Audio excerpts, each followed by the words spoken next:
The rain fell hard on the metallic ground, turning dust into thick mud and washing away the footprints of everything that lived there. The alien sky glowed a pale blue, with lightning cutting across the horizon like cracks in glass. A lone human named Ethan Cross walked through that storm, his coat soaked, his boots heavy, and his breath cold against the wind. He was a maintenance engineer, working at an abandoned terraforming outpost on the edge of a forgotten world. For 3 years, he had lived alone, fixing machines no one cared about, sending reports no one answered, and watching the stars for ships that never came. He didn't mind the silence. It was better than war, better than hearing screams over the radio again. But that night was different. As he crossed the narrow valley, he heard a sound that made him stop. It wasn't the wind. It wasn't thunder. It was soft, weak, and full of pain, a small voice crying through the rain. He turned toward the sound. His flashlight cut through the mist, revealing broken metal ahead. A crashed shuttle, half buried in the mud, smoke rising from its engines. Ethan moved closer, his boots sinking into the wet ground. The symbol on the side made his stomach tighten. A human military mark, scratched and burnt, but still visible. "Hello," he called out. His voice echoed. "Is anyone alive?" Something shifted behind the wreckage. A small shadow crawled out slowly, trembling. It was a girl, but not human. Her skin glowed faintly blue, her eyes silver like moonlight, and her hair long and tangled with mud. She looked about 10, maybe younger. Her small hands were shaking as she hugged herself, staring at him with fear. Ethan froze. He had seen aliens before, but not like her, not this small, not this broken. "It's okay," he said softly, raising his hands to show no harm. "I'm not going to hurt you." The girl flinched when he took a step closer. Don't come," she whispered, her voice weak. "Humans hurt." Those words hit him harder than the rain. He stopped, lowering his hands slowly. "I'm not one of them," he said quietly. "I just want to help." She looked at him for a long time, her eyes full of confusion and fear. Then her knees gave out, and she fell into the mud. Ethan rushed forward and caught her. She was burning with fever, her clothes torn, her body light as air. "Easy," he murmured, wrapping his jacket around her small frame. Her skin felt cold, almost icy. He could feel her heartbeat, faint but still there. As he lifted her, she opened her eyes halfway and whispered a single word. "Lyra." "Lyra," Ethan repeated. "That's your name?" She nodded weakly, then closed her eyes again. He looked around the crash site. There was no one else. Only smoke, rain, and silence. No rescue pods, no survivors, no soldiers. Only that military symbol, the one that didn't belong here. He started walking toward his cabin, carrying her in his arms. The storm pushed against him, but he didn't stop. He didn't know who she was or what happened, but something in him refused to leave her there. When he reached his small wooden cabin built on the hill, he kicked the door open and laid her gently near the fire. The warmth lit her pale skin with a soft glow. Her clothes were torn and soaked. He covered her with a blanket and started boiling water. Minutes passed before she opened her eyes again. She watched him silently, her eyes wide but softer now. He smiled gently. "You're safe here. No one's going to hurt you." She didn't speak, just stared at the flame. The firelight danced across her face, showing thin scars near her neck. Ethan noticed them and froze for a moment. They looked like burns, deep and old. He wanted to ask what happened, but he stopped himself. Instead, he said softly, "Do you want food?" She nodded slightly. He handed her a small bowl of soup. She took it carefully, her hands trembling as if she wasn't used to kindness. After a while, she whispered, "You are human." "Yes," Ethan said, "but not a soldier." Her eyes lowered. "They said humans destroy everything." Ethan looked at the fire, the reflection flickering in his tired eyes. "They're not all wrong," he said quietly. "Some did terrible things." Silence filled the cabin, only the rain outside and the fire crackling inside. Then she whispered again, "You don't shout like them." Ethan looked up, confused. "Like who?" She didn't answer. She just curled up tighter under the blanket, staring at the flames. Outside, thunder rolled over the mountains. Ethan walked to the window and stared out. His eyes caught something in the distance. Faint red lights moving in the clouds, like drones scanning the ground. His chest tightened. He knew that pattern. He had seen it during the war. He turned off the cabin light quickly, his heart beating fast. If those drones were human, they might be searching for the crashed shuttle, and if they found her, they'd kill her, or worse. He looked back at Lyra. She had fallen asleep, breathing softly, her small frame shaking from cold. Ethan stood there for a long time, staring at the fire. The warmth reached his hands, but not his heart. He whispered to himself, "What have we done?" The rain grew heavier. Outside, the drone's red eyes scanned the valley, passing dangerously close. Inside, the human watched over the alien child, the one who should have been his enemy, yet somehow felt like his only reason to keep fighting. And when lightning flashed across the sky, Ethan finally saw it. A burned symbol on the crashed ship's wing, the one he hadn't noticed before. It was a human military insignia, marked over another, the alien crest scratched out beneath it. Ethan's breath caught in his throat. He looked back at Lyra, and for the first time, he understood the fear in her eyes. The humans had done this, and now, one of their victims slept under his roof. The storm outside roared louder, but inside the cabin, a quiet promise was forming. Ethan didn't say it aloud, but his eyes said everything. He would protect her, no matter who came for her. Because sometimes, being human wasn't about blood, it was about choosing who you stand for.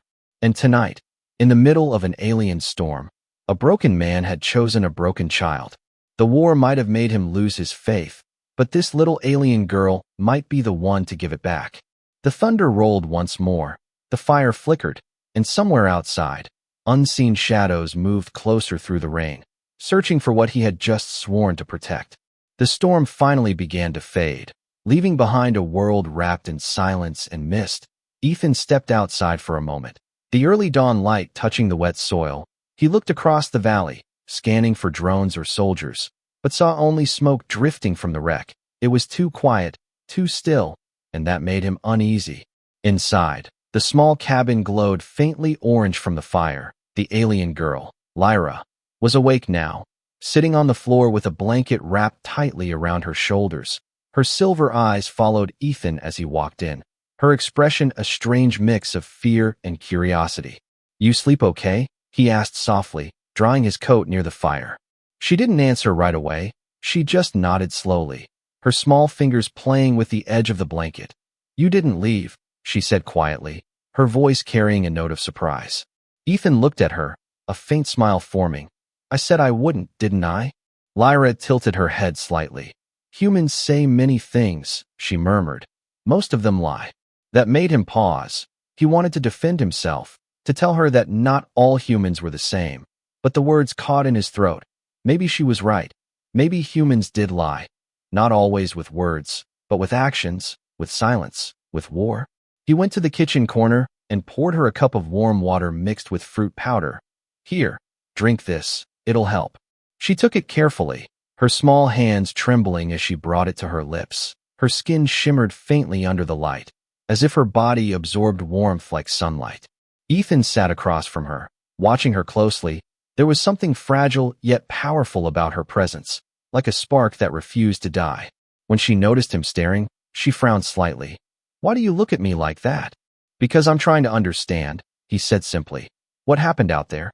Why were you alone?" Lyra lowered her head.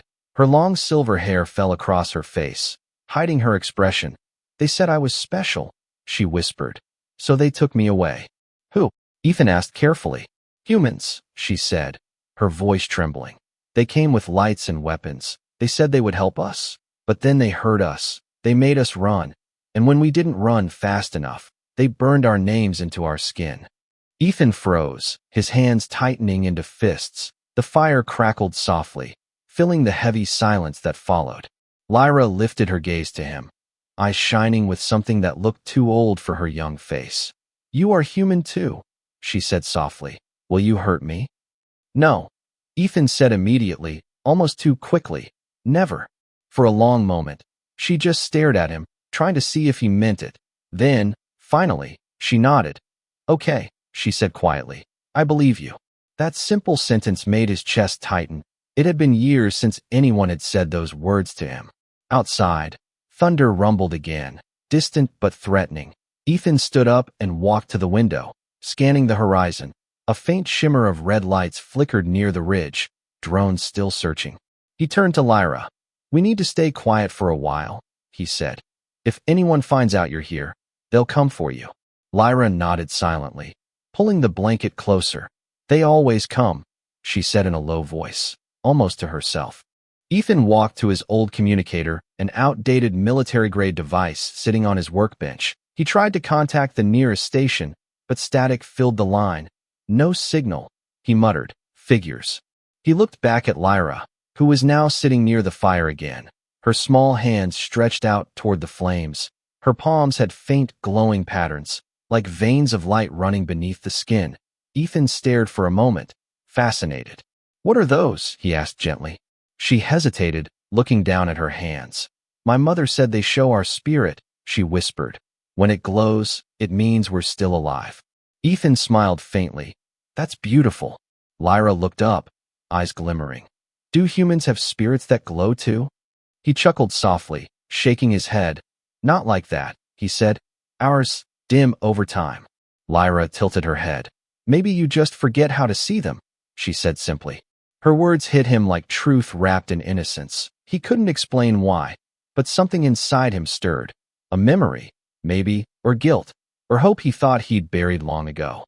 The fire popped, sparks rising toward the chimney. The storm had passed, but tension filled the air. Lyra looked toward the window suddenly, her small body tensing. "They're close," she whispered. Ethan frowned. "How do you know?" Her glowing patterns pulsed faintly. "I can feel the machines," she said softly. "Their hum hurts my head."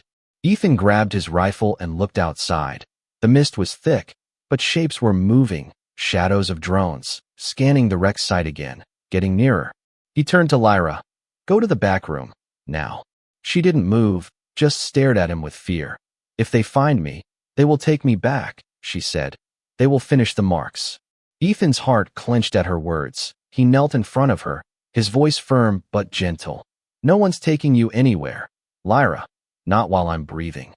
She stared at him, eyes wide, her glowing hands trembling. Then slowly, she nodded and slipped into the back room. Ethan turned off the lights and crouched near the window, the cold metal of his rifle pressing against his shoulder. His breath slowed, his eyes fixed on the mist outside. A beam of red light swept across the cabin door, stopping for a moment before moving on. He held his breath, praying they wouldn't scan for heat signatures. Minutes crawled by, then silence again. Ethan exhaled slowly, his grip loosening on the weapon. He turned toward the back room. Lyra was standing there, half hidden in shadow, her eyes glowing faintly. "They'll come back," she whispered. "They always come back." Ethan looked at her and nodded, his voice low and steady. "Then we'll be ready." The girl watched him quietly, and for the first time, a tiny spark of trust flickered in her silver eyes. Outside, the mist thickened once more, covering the valley like a shroud. The wreck still smoked in the distance, marked with human symbols. But inside the small wooden cabin, two strangers, one human, one alien, sat together by the fire, bound not by race or blood, but by fear, survival, and something slowly growing stronger than both, hope. Morning crept in quietly, soft sunlight slipping through the cracks of the wooden cabin. The storm was gone, but the air still smelled of wet earth and burnt metal. Ethan stirred from his chair near the fireplace. His rifle rested against the wall beside him. His eyes opened slowly, heavy with exhaustion. For the first time in months, he had not dreamed of war. He had dreamed of a voice, a soft one, calling his name. Across the room, Lyra sat by the fire, trying to braid her tangled silver hair. The blanket still wrapped around her shoulders made her look even smaller. Ethan watched her silently for a moment, amazed by how strange and fragile she seemed, and yet how calmly she existed in this place that would terrify anyone else. "Morning," he said quietly, his voice rough from sleep. Lyra looked up, her silver eyes catching the light. "You snore," she said softly, then smiled. A tiny, shy curve of her lips that vanished almost instantly. Ethan chuckled, rubbing his neck. "Guess it's been a while since anyone had to hear it." She tilted her head curiously. "You live here alone?" "Yeah," he said, glancing around the cabin. "Too many ghosts in the colonies, so I came here." Lyra frowned slightly. "Ghosts?" He gave a small shrug. Not the kind you see, the kind you remember. She seemed to understand, nodding quietly. Her fingers played with the edge of the blanket again. Then she asked, "Why do you fix machines if you have no one to use them?" Ethan smiled faintly. "Because machines don't lie. They break. But at least you know why." Her expression softened. "My mother said that about stars," she whispered. "They die too, but they leave light, so we remember." For a moment, silence filled the cabin. Only the soft hiss of the fire between them. Ethan looked at her with quiet respect. This tiny being had seen horrors and still spoke with poetry. He stood and started preparing breakfast, some dehydrated rations mixed with fruit powder. Lyra watched him, her eyes following every movement. She seemed fascinated by how careful he was, how he tasted the food before giving it to her. But halfway through eating, she winced suddenly, dropping the spoon. Her small hand pressed to her side, her breath hitched. Ethan immediately went to her, worry flashing in his eyes. "What's wrong? Are you hurt?" She shook her head quickly. No, I'm fine," she said, but her voice cracked. He frowned. "You're not fine, let me see." Lyra hesitated, pulling the blanket tighter. "You'll get angry," she whispered. Ethan knelt down to her level, his tone soft. "At who?" Her eyes lifted slowly, shimmering with confusion. "At me," she said. "They always did." Ethan's heart sank. "Lyra," he said gently. "You can show me. I promise I won't be angry." She stared at him for a long time, searching his face. Then, with trembling hands, she slowly lifted her shirt just enough to reveal her side. Ethan froze. His breath left his lungs like someone had struck him. Her small blue skin was covered in scars, deep, dark lines that twisted across her ribs like cruel handwriting. Some looked burned, others carved. And as he leaned closer, his heart broke further, because he recognized the pattern. Letters, English letters, human military codes, etched into her skin, branded by heat. Ethan's vision blurred for a moment. His hands shook. He wanted to scream, to curse, to tear apart the world that had allowed this. But Lyra looked at him with such innocent fear that he forced himself to breathe. She looked at her scars as if they were normal, as if pain had become a part of her identity. "They said I was defective," she said softly. "They said I didn't heal fast enough, so they made marks to remember me." Ethan couldn't speak. His throat tightened. He wanted to tell her that no one had the right to do this, that she wasn't defective, but words felt useless against something so cruel. Lyra looked up at him, and for the first time, he saw tears in her silver eyes. "You're not like them," she whispered. "You don't shout. You don't smell of smoke." Ethan swallowed hard. "No, I'm not like them," he said, his voice low, trembling with pain and guilt. "I left because of them, because of what they did." She blinked, confused. "You ran away too?" He nodded. "Yeah, I did." He took a deep breath, staring at the scars again. "I thought running would make the memories fade," he said quietly, but it didn't. Lyra lowered her shirt and hugged her knees, her voice tiny. "I don't hate humans," she said. "Only the ones who stopped listening." That sentence broke something inside him. He turned away for a moment, trying to hide his face, his hands clenched, nails digging into his palms. When he finally spoke again, his voice was steady but full of emotion. "Lyra," he said softly, "no one will ever hurt you again, not while I'm here." She looked up at him, her eyes wide. "Promise?" He nodded. "Promise." The word hung between them like a fragile thread of trust. Outside, a gust of wind pushed against the cabin walls, the world beyond still cold and dangerous, but inside, a quiet warmth grew stronger. Ethan turned to the window, watching the clouds drift. His reflection looked back. A man who once fixed broken things for a living, now standing before something far more delicate. He whispered under his breath, "I swear, I'll fix this too." Lyra leaned back, her eyes heavy with exhaustion. She looked at the fire and whispered softly, "When I was little, my mother said scars are stars that live on the skin." Ethan smiled faintly, the ache in his chest softening. "Then yours are constellations," he said quietly. "They tell your story." She looked up at him, a small, genuine smile lighting her face for the first time. "And yours?" she asked. "Where are your scars?" Ethan looked at his hands, his arms, his reflection. Then he placed a hand on his chest, over his heart, right here, he said. But maybe they can heal now. Lyra nodded, closing her eyes. Because you're not alone anymore, she murmured, before falling asleep beside the fire. Ethan sat beside her, silent, watching the flames rise and fade, his heart heavy but alive again. For the first time in years, he felt something human, not fear, not anger, but purpose. Outside, the wind carried the faint hum of distant engines. He looked out through the window and saw red lights blinking over the horizon again. They were coming. But this time, Ethan didn't feel like running. He touched the rifle near his chair, his eyes hardening with resolve. Then he looked back at the sleeping alien child and whispered, "Let them come." Because this time, the war wasn't between species, it was between right and wrong. And Ethan Cross had already chosen his side. Night fell quietly, but the silence was deceptive. A cold wind swept down from the mountains, carrying the hum of distant engines. Ethan stood outside his cabin, eyes narrowed toward the valley below. The sky was no longer empty. Faint red lights blinked in the mist, moving in formation like predators on the hunt. He had seen that kind of pattern before, years ago during the war. They were human recon drones, scanning heat signatures, marking survivors, the same kind that once burned entire villages in the name of cleansing operations. Ethan clenched his jaw, his hand tightening around the rifle. Inside the cabin, Lyra was asleep again, her small body curled beneath the blanket, unaware that the ghosts of his past were flying straight toward them. He turned off the exterior lights, locked the cabin door, and grabbed his old communicator. Static filled the line. He tried to jam the drone signals, but his device was ancient.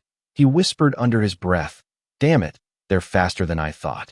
Suddenly, Lyra's voice came from behind him, soft and trembling. "They're here." Ethan turned, startled. "How do you know?" She touched her temple lightly, her glowing veins pulsing faintly under the skin. "I can feel their minds," she whispered. Cold, empty, like metal pretending to think. He froze for a second, realizing her species might be empathic, able to sense the energy of living or mechanical beings that made her even more valuable to the hunters. "Stay in the back room," he said firmly. "Don't make a sound, no matter what happens." But she shook her head, her small face set with quiet determination. "They'll hurt you." Ethan knelt down, gripping her shoulders gently. "Lyra, listen to me. You already survived once. You're going to do it again. I'll handle them." Her lip trembled. "You can't fight them all." He smiled faintly. "I don't have to. I just need to buy us time." She stared at him, silver eyes glistening, and whispered, "Promise you'll come back." He nodded once. "Always." Then he turned and stepped out into the freezing dark. The valley glowed faintly now, red searchlights sweeping across the slopes. A transport ship hovered in the distance, its engines rumbling like thunder.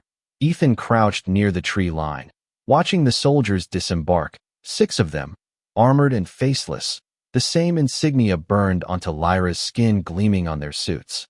"Sector clear," one of them said through the comm. "No heat signatures beyond this ridge." "Keep scanning," the leader replied, his voice cold and familiar. "Command wants the specimen alive. That's priority 1. Ethan's blood went cold. That voice. He knew it. Captain Drax, the same officer who once led the Omega Division, a unit infamous for alien experimentation. He felt rage burn through him, but he stayed hidden. He couldn't attack yet, not without a plan. Inside the cabin, Lyra sat in the corner, her small hands covering her ears. She could hear the soldiers' thoughts, sharp, cruel, echoing commands in her head like whispers in metal. Tears rolled down her cheeks as she whispered, "They hate everything that breathes." Back outside, Ethan crawled closer through the wet grass. Keeping low, the soldiers reached the wreck site and began scanning. One of them called out, "We've got something, small prints, fresh, heading north." Ethan cursed silently. The tracks led straight toward his cabin. He moved fast, circling around them through the fog, his old instincts returning, the ones he wished had died years ago. He reached a ridge above the cabin, positioned his rifle, and took aim.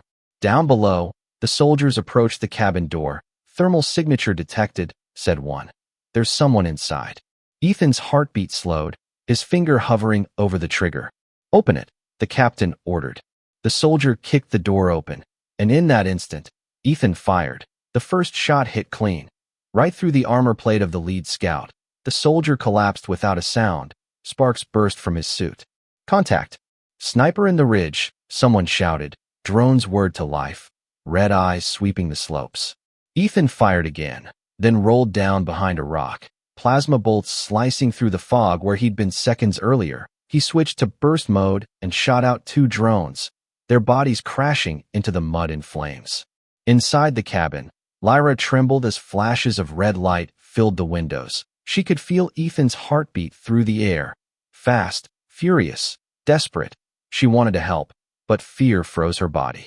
Target suppressed, barked one of the soldiers. Flank the left ridge. Ethan ducked behind an old generator, reloading fast. He knew he couldn't hold them long, not against trained hunters. He fired one more round, then retreated toward the cabin. His leg burned. He'd been grazed. He stumbled through the door, locking it behind him. Lyra ran to him, her eyes wide with panic. "You're hurt." "It's nothing," he said, limping toward the back wall. "We have to move." "But where?" she asked, her voice breaking.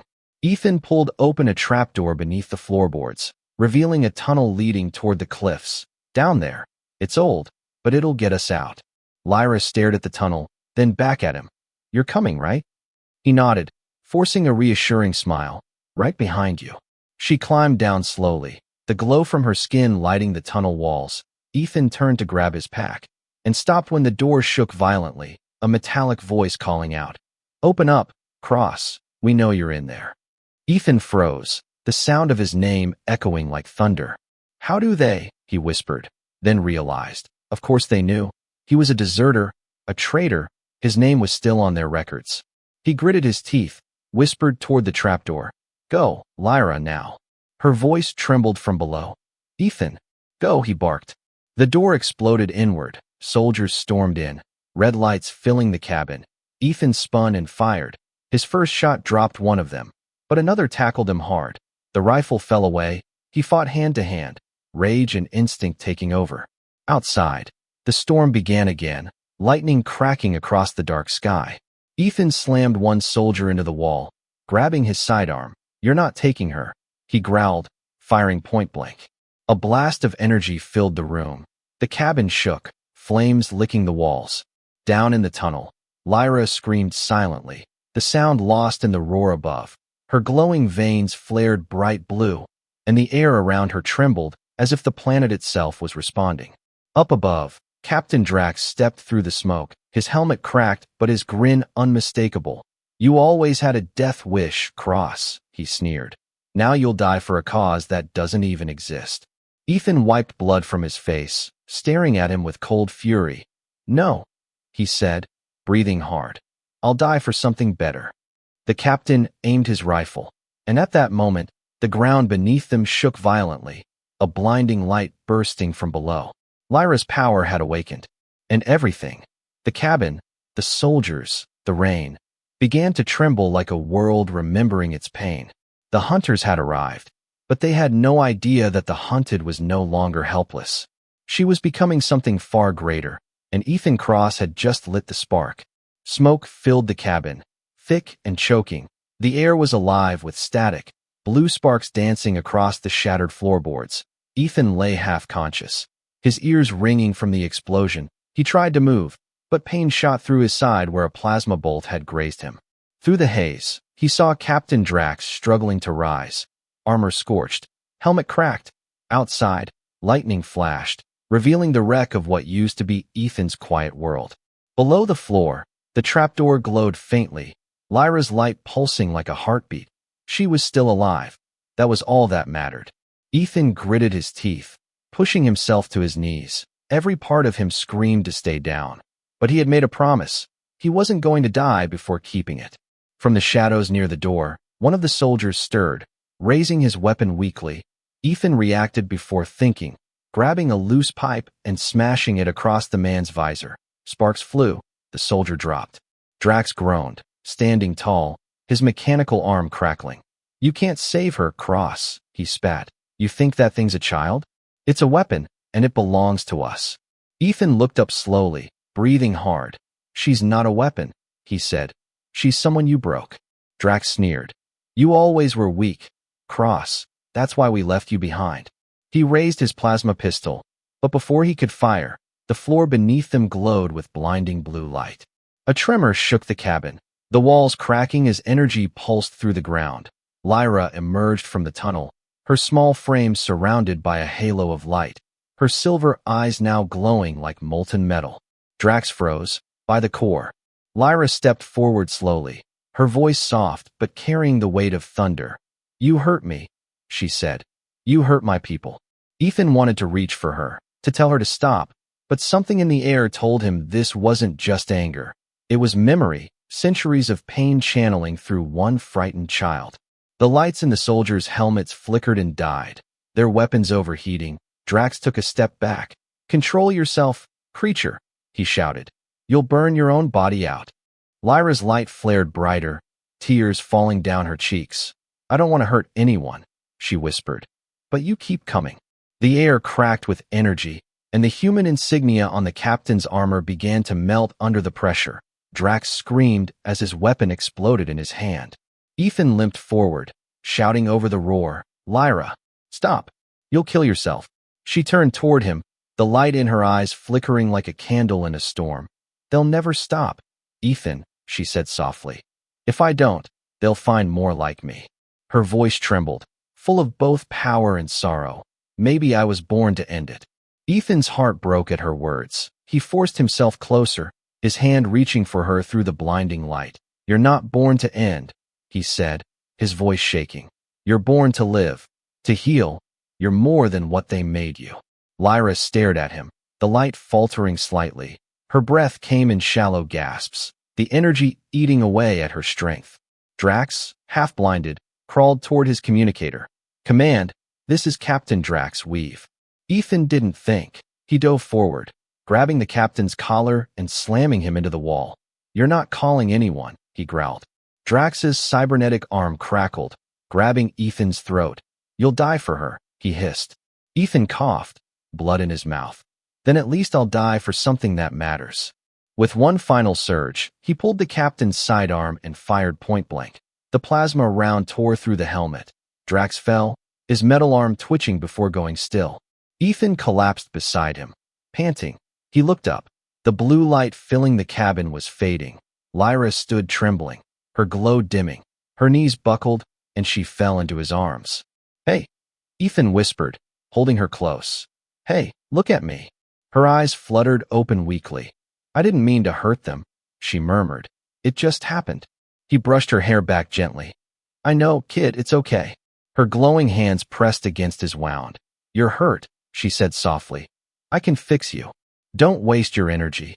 Ethan whispered, but she ignored him. Her palms shone brighter, warmth spreading through his side as the wound began to close. The pain dulled instantly, replaced by a deep, strange calm.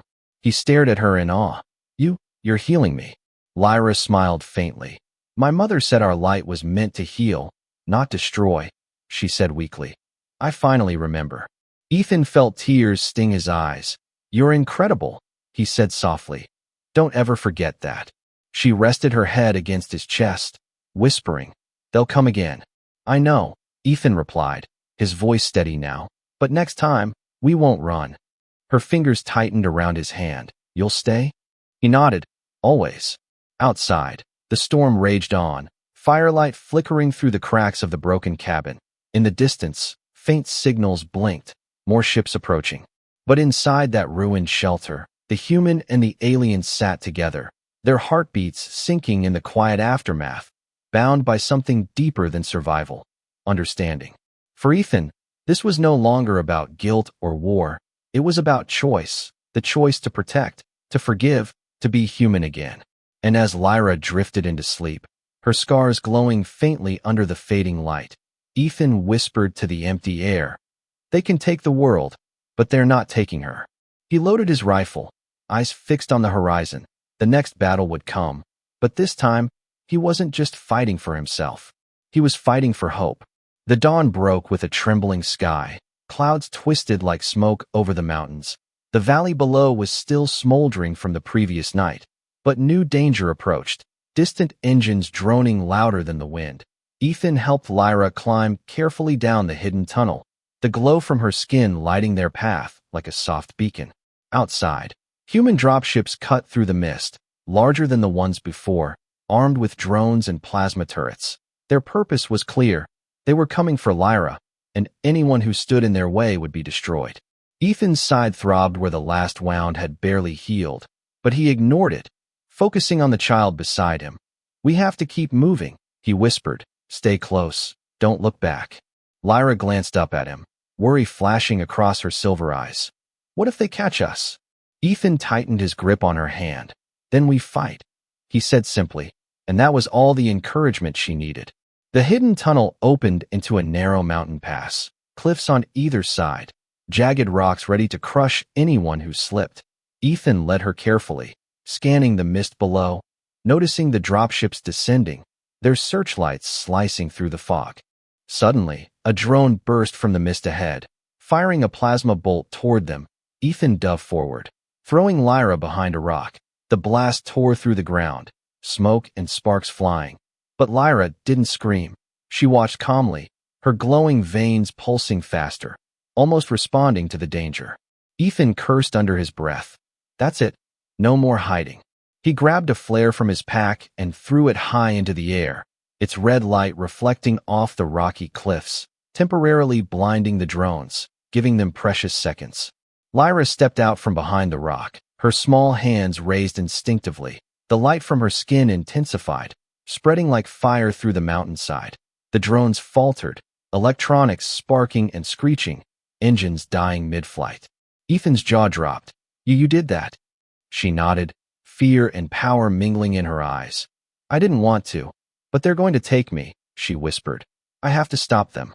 Plasma bolts flew around them as the drones tried to recover, but Lyra's glow now formed a protective barrier, arcs of energy radiating outward, melting metal, short-circuiting machinery, and burning the rain-slick rocks around them. Ethan pushed her behind him, shielding her with his body. "Don't push too far," he shouted. But she was unstoppable, a small storm of light and power that made the night itself seem afraid. The dropships hovered, their engines straining, one pilot screaming through the calm. "Target neutralization failing. Get her alive. Get her alive." Lyra's small voice rang out. "No." A single pulse of energy shot from her chest, sending two drones crashing into the valley, sparks raining down like fire. Ethan could feel the tremor beneath his feet, the mountains shaking. As if the planet itself were responding to her power, he grabbed her hand tightly, feeling both the warmth of life and the dangerous energy surging through her. "They won't stop," he said quietly, "but we will survive." Lyra nodded, her glowing eyes scanning the horizon, then whispered, "They will try again, but next time, they will know." Together, they ran up the rocky slope toward an ancient alien cave etched into the mountain, strange markings glowing faintly along its walls, Lyra's face lighting up with recognition. This is my people's chamber," she said, voice trembling. "A place of protection." Ethan followed, his legs burning, blood from his previous wound still fresh, but adrenaline pushing him forward. They reached the mouth of the cave just as a plasma bolt scorched the cliff behind them. Ethan pulled Lyra inside. Pressing her against the walls, she sank to the ground, exhausted but determined, her glow dimming slightly. Inside, the cave was larger than it seemed, etched with symbols that pulsed softly, like the heartbeat of an ancient species. Lyra's hands traced the carvings, and the cave seemed to respond, energy flowing through the stones, creating a protective dome around them. Outside, the dropships hovered, scanning, firing intermittently, but every shot fizzled in the mist, blocked by the cave's strange energy and Lyra's pulsing power. Ethan collapsed to his knees, breathing heavily, watching her in awe. "I don't know what you are," he said, voice trembling, "but you're not just a child. You're a force." Lyra smiled faintly, exhausted. "I am what they tried to take," she whispered, "but I am mine." A final bolt of energy exploded outside, shaking the cave. Ethan braced himself, but when the dust cleared, the dropships were gone, retreating into the mist, defeated for now. He looked at her, small, glowing, fragile, yet unstoppable, and knew that this was only the beginning. "The world may come for you again," he said softly. "But I'll be here, Lyra, every time." She looked up, eyes shimmering with a mix of fear and hope.